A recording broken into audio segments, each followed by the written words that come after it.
వేడుకల సందర్భంగా 54వ ward Telugu Desam party కార్యవర్గం, అదేవిధంగా కార్తిక్ గారు కానీ, శ్రవంతి గారు కానివ్వండి, రాజు గారు కానివ్వండి, తెలుగుదేశం పార్టీ కుటుంబ సభ్యులందరూ కూడా కలిసి వచ్చి ఒక మంచి కార్యక్రమం తలపెట్టి ఒక మజ్జిగ పంపిణీ, చీరల పంపిణీ, అదేవిధంగా పళ్ళ పంపిణీ పేదవారికి, అదేవిధంగా ప్రాంత ప్రజలందరికీ కూడా ఒక మంచి చేయాలనేటువంటి సదుద్దేశంతో తలపెట్టినటువంటి కార్యక్రమంలో పాల్పంచుకున్నందుకు, వారందరి సమక్షంలో నాన్నగారి పుట్టినరోజు వేడుకల్లో వారందరి ఆశీర్వాదం తీసుకున్నందుకు చాలా ఆనందంగా ఉంది.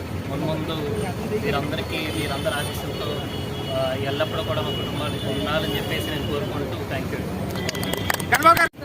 ఈరోజు 54వ వార్డులో మన పశ్చిమ నియోజకవర్గ శాసనసభ్యులైనటువంటి ఘనబాబు గారి బర్త్డే సందర్భంగా ఇక్కడ 54వ వార్డులో అతని బర్త్డే గ్రాండ్గా నిర్వహించడం జరిగింది. ఇక్కడ కేక్ కటింగ్ మరియు చీరలు పంపిణీ, మజ్జిగ అన్నీ ఇవ్వడం కూడా జరిగింది. వాళ్ళ తోడుగా అయినటువంటి మౌర్య గారు వచ్చారు. ఇంకా ఘనబాబు గారు ఇంకా ఎన్నో మంచి పదవులు రావాలని, అతనికి మంచి ఆరోగ్యం ఉండాలని మనస్ఫూర్తిగా కోరుకుంటున్నాను.